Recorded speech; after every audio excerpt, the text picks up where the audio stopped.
Bursa Menteri Keuangan Sri Mulyani dan Gubernur Bank Indonesia Peri Warjio mengingatkan taper tantrum menjadi salah satu resiko yang dihadapi perekonomian Indonesia pada tahun depan. Efek dari kebijakan Bank Sentral Amerika Serikat, The Fed, dapat mendorong aliran modal asing keluar dari Indonesia.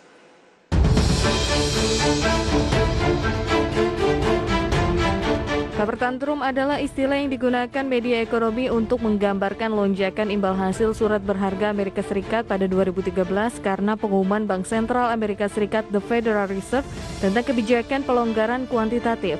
The Fed kala itu mengumumkan bahwa mereka akan mengurangi laju pembelian obligasi treasury untuk mengurangi jumlah uang yang dimasukkan ke dalam perekonomian. Taper tantrum mengacu pada kepanikan sebagian besar investor pada 2013 yang memicu lonjakan hasil Treasury Amerika Serikat setelah mengetahui bahwa The Fed perlahan-lahan menghentikan program pelonggaran kuantitatif. Kekhawatiran utama di balik taper tantrum bersumber dari ketakutan bahwa pasar akan runtuh akibat penghentian quantitative easing.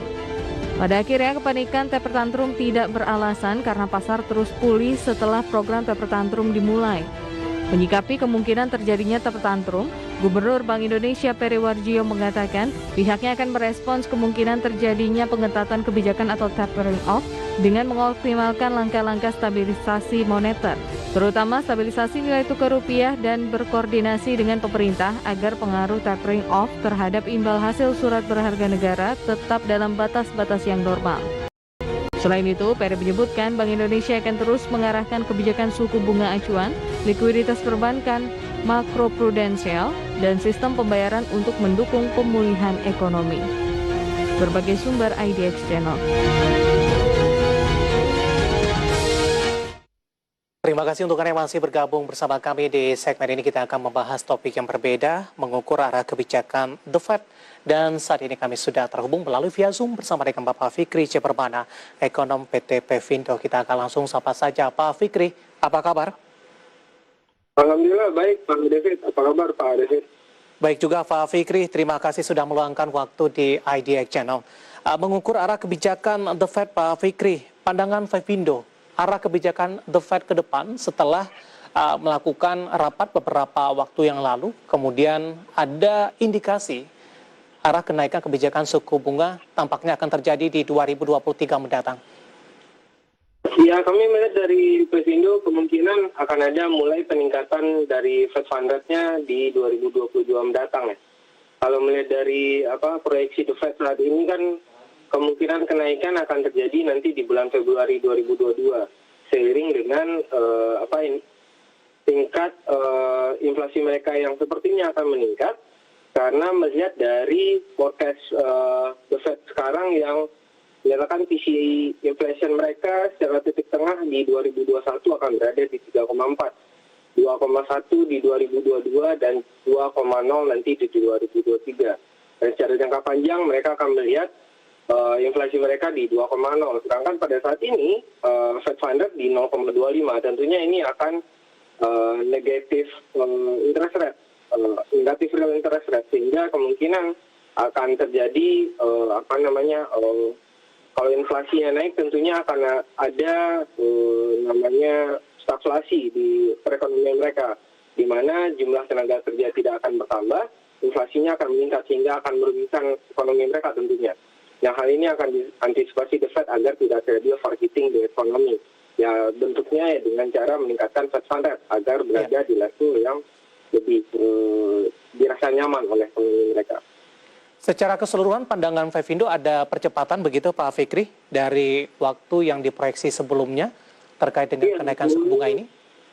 Awalnya kita memproyeksikan baru akan terjadi 1% itu di 2024. Tapi saat ini dengan melihat ekonomi Amerika yang sepertinya sudah mulai sangat overheating ya, walaupun sebenarnya dari jumlah tenaga kerja belum balik ke level pre-COVID, tapi inflasi mereka yang cukup besar, ditambah juga inflasi ini berasal dari core inflation mereka, jadi ya ketakutan saya kebijakannya akan mengarah ke situ ya, kenaikan The Fed, dan tidak hanya The Fed sebenarnya, dari beberapa bank sentral global juga di tahun ini sudah mulai melakukan peningkatan tingkat suku bunga ya. Kalau kita lihat secara global sudah ada 27 bank sentral sudah melakukan peningkatan tingkat suku bunga, dan terakhir itu adalah Meksiko di minggu lalu dengan sebelumnya di awal tahun bahkan mereka menurunkan tingkat suku bunga. Tetapi sekarang di bulan Juni mereka sudah mulai meningkatkan tingkat suku bunga. Artinya secara global memang inflasi sudah menjadi ancaman buat hampir seluruh ekonomi di seluruh dunia. Baik, sebelumnya The Fed juga sudah mengkonfirmasi kenaikan dari sisi inflasi untuk posisi saat ini hanya bersifat sementara. Bagaimana Anda melihat statement dari The Fed ini? Apakah ini hanya untuk menenangkan dari posisi pelaku pasar saja, atau memang secara indikatornya, makroekonominya justru mengarah inflasi akan terus mengalami kenaikan begitu, Pak Fikri? Kalau saya membacanya ini lebih kepada bagaimana The Fed untuk menenangkan pasar ya, agar tidak terjadi taper tantrum seperti di 2013. Karena kalau melihat di 2013, walaupun kenaikannya baru di Desember 2015, tapi di 2013 sudah mulai gonjang-ganjing. Bahkan yield dari US Treasury-nya sudah meningkat dari waktu itu 0,2 sampai ke 1,5 ya. Dan saat ini sebenarnya pun yield dari US Treasury sudah meningkat.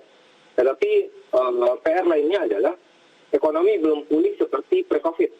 Sehingga jika cost of fund atau yield dari US Treasury atau Fed Fund Rate dan seterusnya itu dinaikkan saat ini, tentunya akan memberatkan recovery ekonomi. Sehingga recovery pun akan berjalan lebih panjang. Nah ini yang juga diantisipasi oleh The Fed tentunya. Sehingga tidak terjadi ketakutan dari pelaku pasar untuk menggulirkan uangnya atau stimulusnya kurang berjalan dengan baik.